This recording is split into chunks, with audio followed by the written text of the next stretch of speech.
Bismillahirrahmanirrahim. Assalamualaikum warahmatullahi wabarakatuh. Alhamdulillahirabbil alamin wassalatu wassalamu ala sayyidina wa maulana wa habibina Abil Qasim Muhammad wa ala alihi at-tayyibin at-tahirin al-ma'sumin. Alhamdulillahirabbil alamin. Ikhwan wa akhwati rahimakumullah, di dalam pertemuan kita yang ke-8 ini insya Allah kita di dalam Al-Mustafa online ini, ya, insya Allah kita akan meneruskan pembahasan kita mengenai masalah ta'arud al-adillah, yang dimana di dalam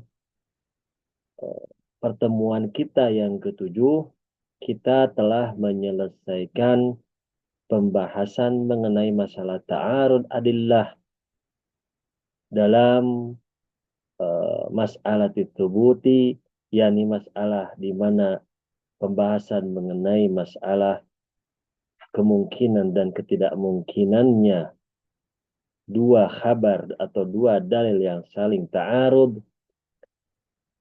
Adapun dan juga pembahasan mengenai masalah itsbati, yakni pembahasan yang dalam ruang lingkup dalil, yakni dari kemungkinan-kemungkinan tersebut dalam wilayah dalil mana yang bisa diterima.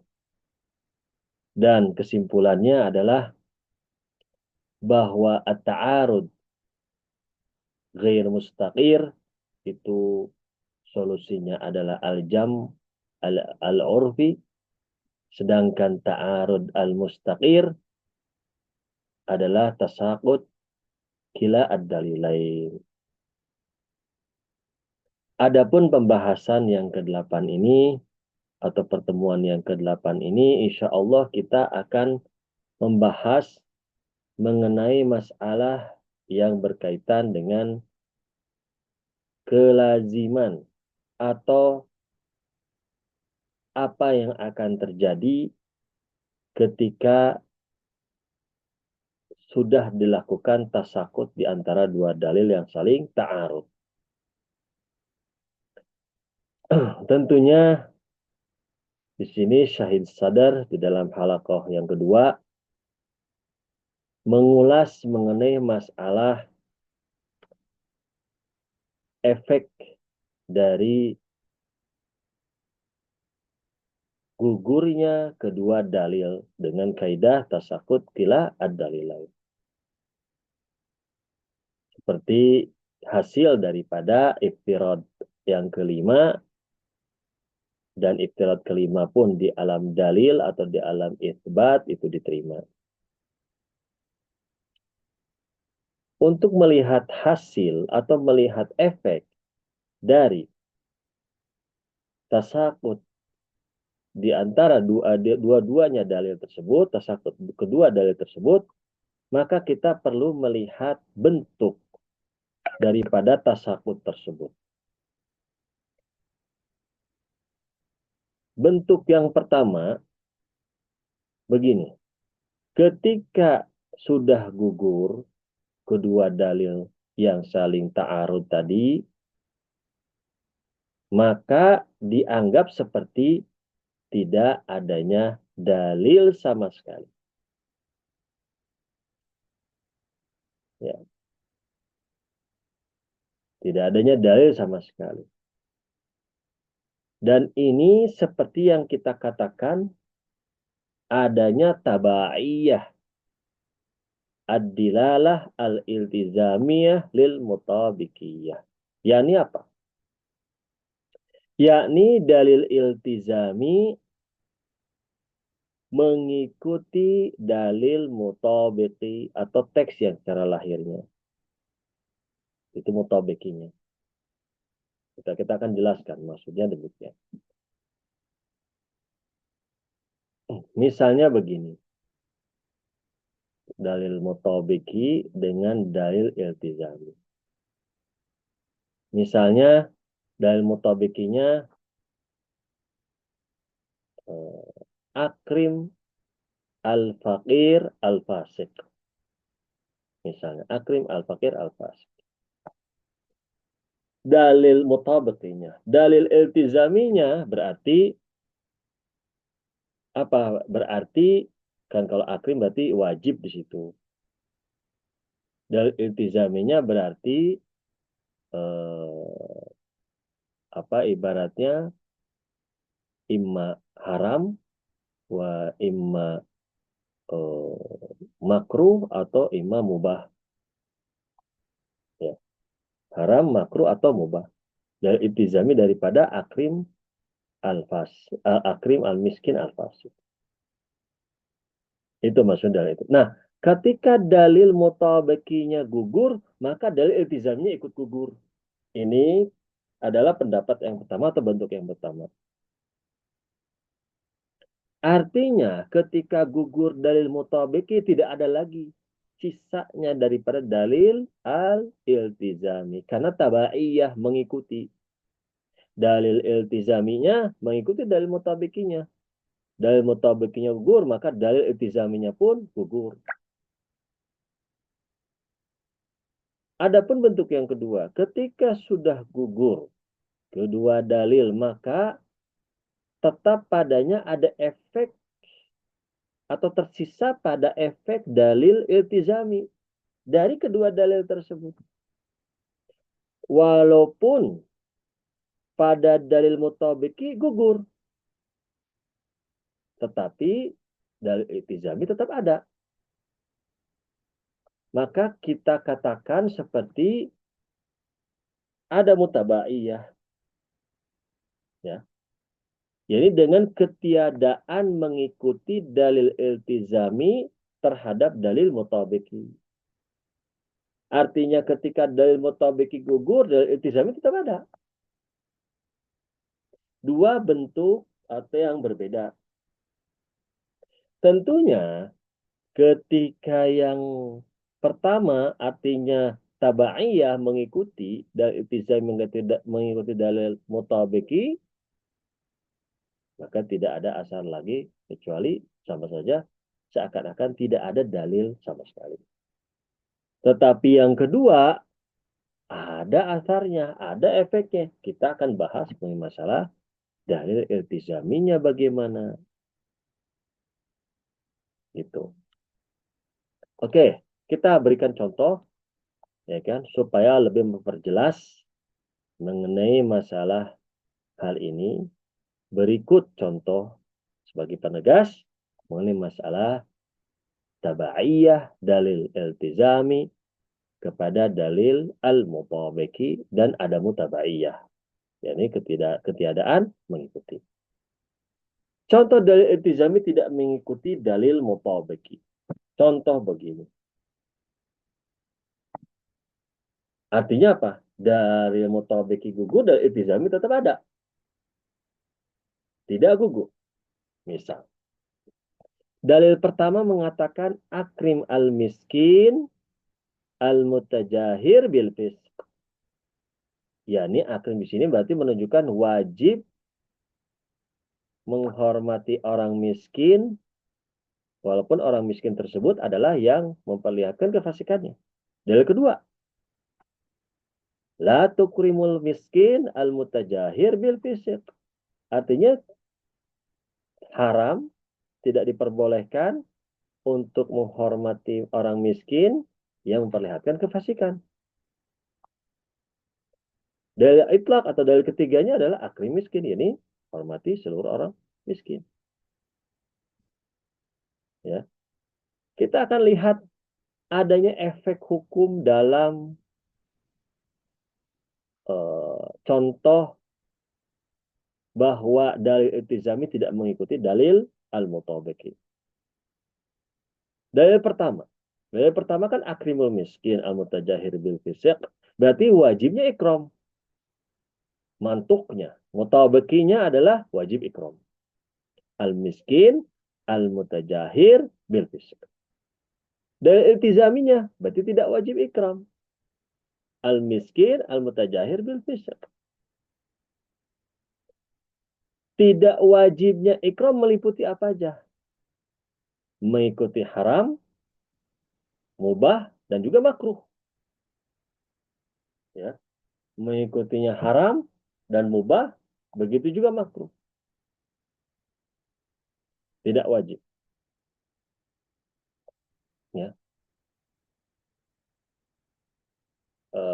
Begitu pula mungkin mustahab. Di sini mustahab juga masuk di sini. Mustahab juga masuk di dalam masalah ini. Ya kan?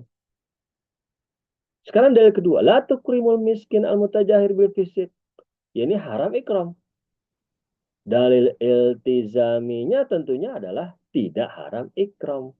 Tidak haram ikram meliputi apa? Wajib, mubah, makruh, mustahab.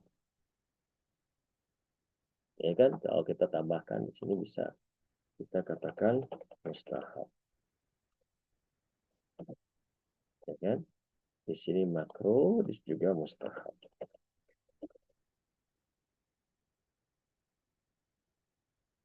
Nah, ketika dalil mutabakinya itu gugur, yang dalil yang pertama tetapi haram, mubah, makruh, dan mustahabnya tidak gugur. Begitu pula yang kedua, ketika haram ikramnya itu gugur, maka wajib, mubah, makruh, mustahabnya tidak gugur. Ya, tidak menjadi gugur. Maka, apa yang mustarak? Artinya yang adanya kesamaan dari kedua dalil iltizami tersebut. Tentunya kalau kita lihat, ya di sini apa? Di sini meliputi haram, mubah, makruh, dan mustahab. Berarti di sini yang menjadi mustarak atau kesamaannya adalah kedua dalil iltizami tersebut adalah mubah, makruh, dan juga mustahab di sini. Ya, saya tambahkan dari ikram. Atau bisa dikatakan kedua-duanya mubah dan makruh dan mustahab ya adalah mubah bermakna umum atau adamul ilzam. Kenapa? Karena mubah, mustahab, makruh itu bukan ilzam, bukan sesuatu yang harus ditinggalkan atau harus dilaksanakan. Tidak. Ini bisa dikatakan mubah bimana umum. Karena mubah itu kan ada bimana khusus, yakni di antara hukum yang 5. Siapa? Apa istilahnya? Ibahah itu di antara hukum yang 5. Yakni ujub, hurmah, karohah, istihbab, sama ibahah. Ini hukum yang kelima. Ya kan? Ada mubah bimana umum atau ibahah bimana umum. Kalau ibahah bimana umum berarti dia itu tidak lazim. Artinya tidak wajib, tidak makruh. Meliputi apa?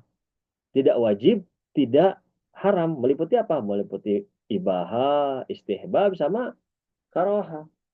Jadi mubah bermana umum. Jadi ke apa istilahnya dalil yang bersamaan bersinggungan atau mustarak di antara kedua dalil iltizami tadi adalah kebolehan secara umum menghormati al-mutajahir bil ya, menghormati al-mutajahir bil ini kebolehan, baik itu mubah, mustahab, atau makruh. Berarti ini asarnya. Ini asar yang dimana bisa kita ambil ketika kita mengatakan ketiadaan tabaiyah atau mengikutinya dalil iltizami dari dalil al-mutabaki. Jadi masih ada dalil. Jadi ketika misalnya kita gabungkan ke dalam dalil yang itlaq atau dalil ketiga, yakni akrimul miskin, ini wajib untuk menghormati seluruh orang miskin, maka hasilnya begini. Yajib atau wajib ikram, yajibu ikramu kulli miskin illa al miskin al mutajahir bil fisq. Illa di sini kecuali adalah miskin al mutajahir bil fisq, artinya adalah tidak wajib. Artinya di situ adalah mubah bimana umum. Jadi wajib kita ikram seluruh orang miskin, kecuali orang-orang miskin yang mutajir bil fisik itu tidak diwajibkan untuk dihormati. Dia hanya dibolehkan. Nah, ini adalah salah satu daripada asar atau efek ketika kita mengikuti pendapat yang dimana dalil iltizami tidak mengikuti dalil mutabiki atau dikatakan ada mutabaiyah.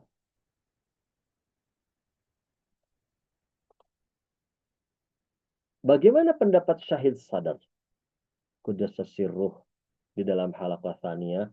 Apakah dia termasuk orang yang berpendapat kepada tabaiyah, yakni dalil iltizami mengikuti dalil mutabiki, atau kepada ada tabaiyah, yakni dalil iltizami tidak mengikuti dalil mutabiki?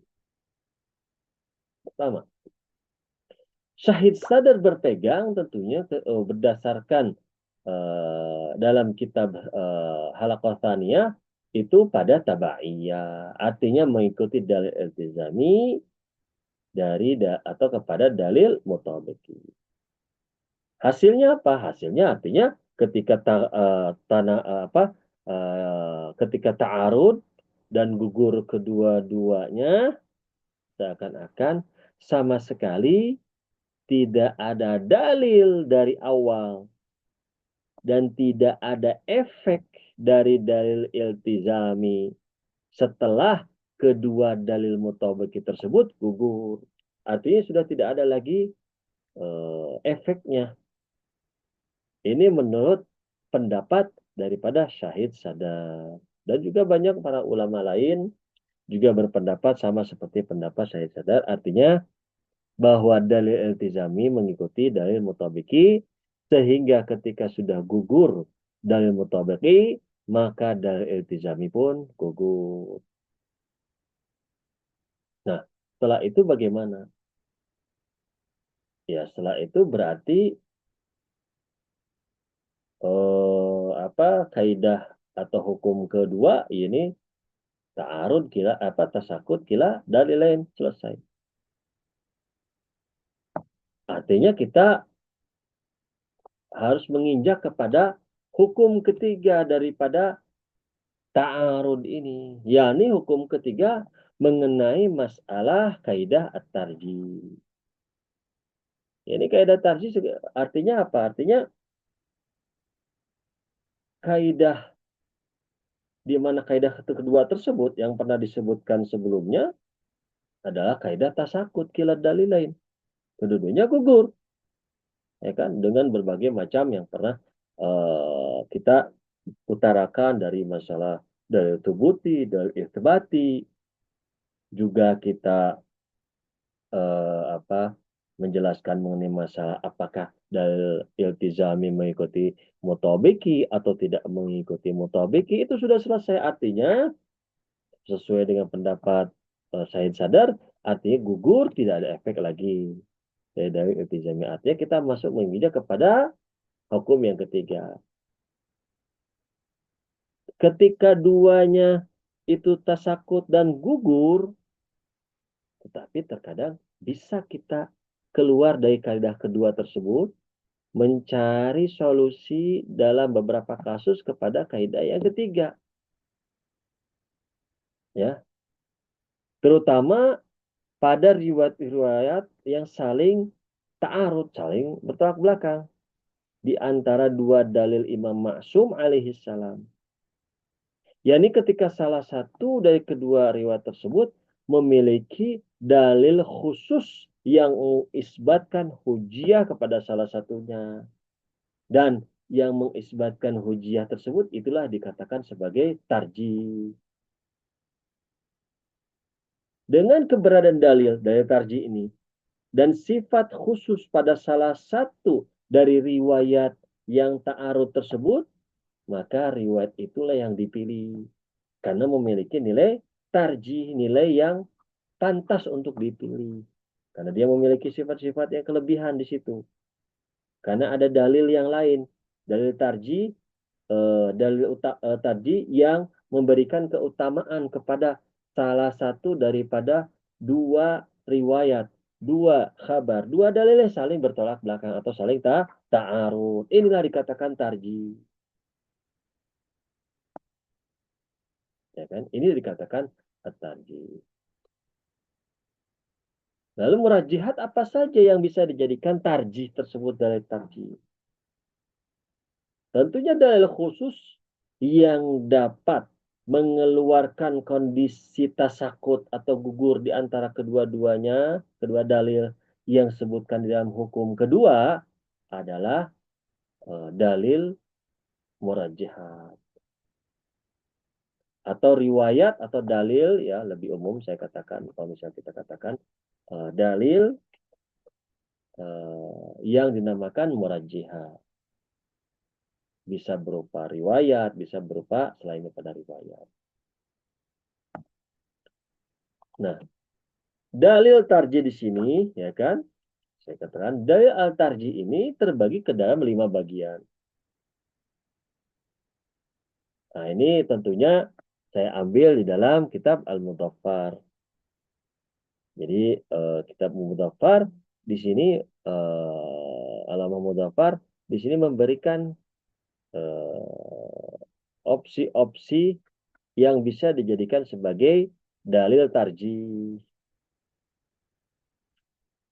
Pertama, tarjih bi al-ahdath. Kedua, tarjih bi al-sifat. Ketiga, tarjih bi al-syuhrah. Dan keempat, tarjih bi muwafakat al-kitab, muwafakatul kitab. Dan kelima, tarjih bi al-mukhalafah al-ammah. Insya Allah satu-satu kita akan membahas ya satu persatu.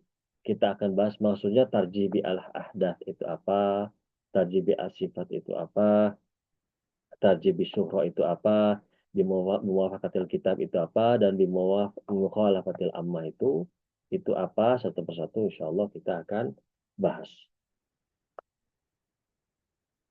Tarjih bil al-ahdath. Ini bil ahdath. Maksudnya apa? Tarjih bil ahdath ini. Tarjih bil ahdath adalah memilih riwayat yang ahdath, yang terbaru. Misalnya ada satu riwayat dikeluarkan oleh imam.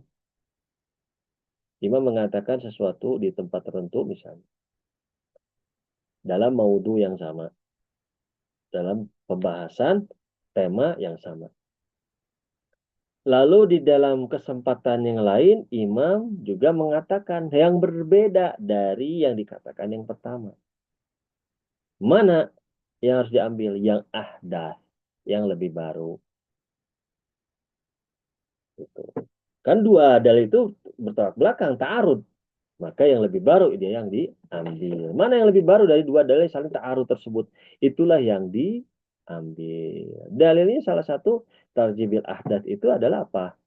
Misalnya riwayat an Abi Abdillah alaihi salam qol ara'aitaka law haddatsuka bi haditsin al-ama thumma ji'tani min qabilin fahaddatsuka bi khilafihi bi ayyihima kunta ta'khudh qala kuntu akhudh ya akhudhu bil akhir faqala li rahimakallah.